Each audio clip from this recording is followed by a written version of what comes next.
Okay, this happens to me all the time. Do you ever start an argument and you know you're winning it, and then the other person says, great, let's pull up the bank statements. Let's look over the receipts. And then suddenly you remember you left the oven on, your car's double parked, or geez, look at the time, I gotta go to bed. Still have to brush my teeth, feed the hog, still have some homework to do, still got those bills to pay, wash the car. And look, that's what's happening with Donald Trump. Donald Trump sued the BBC, and I need to make that exactly, perfectly crystal clear. Mom, Donald started it.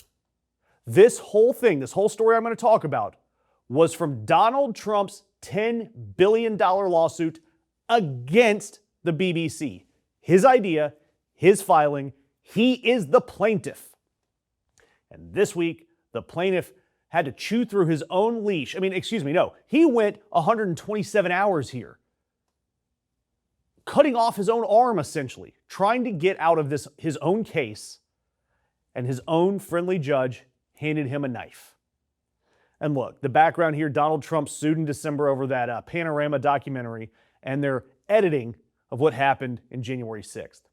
And in his complaint, Donald Trump's lawyers wrote that the BBC did massive economic damage to his brand value.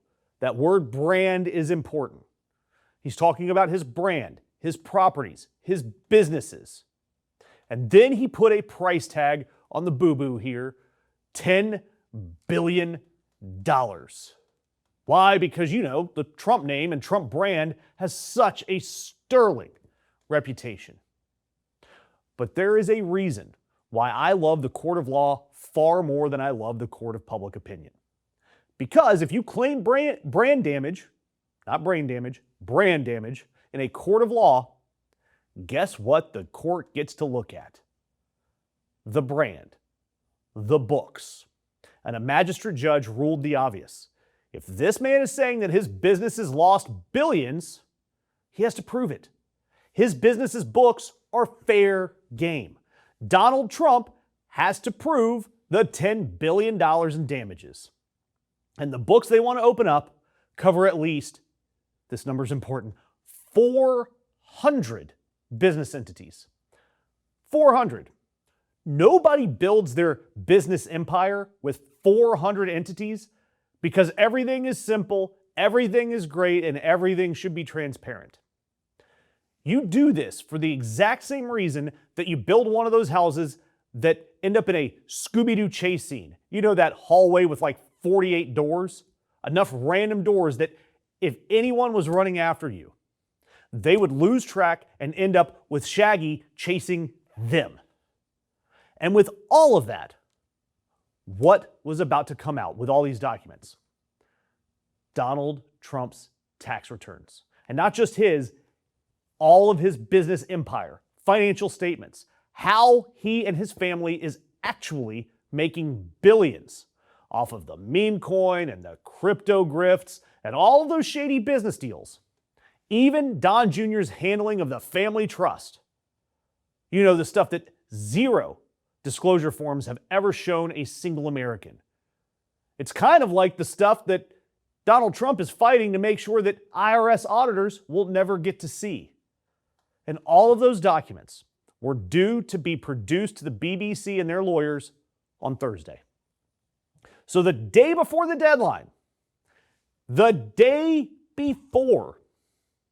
he waited until then, and his lawyers filed an emergency motion to stop his own lawsuit from doing the thing that his own lawsuit needs him to do, calling it an emergency. And the emergency here is that someone might know the truth. We all know that that's not an emergency. This is normal discovery in a trial. It comes standard with every lawsuit like cup holders or power windows. And the BBC lawyers, in the politest legalese that Britain could muster, called it a transparent effort to evade this court's clear and direct order. Terrible British accent, but still, I had to. And they pointed out that there is no emergency. Donald Trump just sat there like a goon until the day before the deadline of his own making. And I've got to ask this.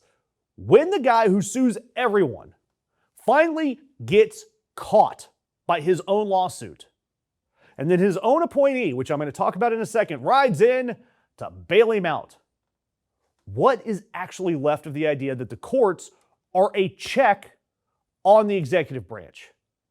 We know that these lawsuits wouldn't make it this far if it were you or me bringing them.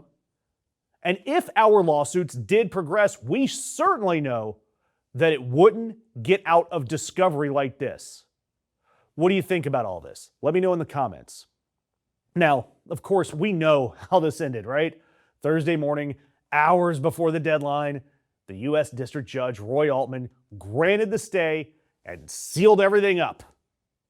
Roy Altman, by the way, was appointed to the bench by Donald Trump.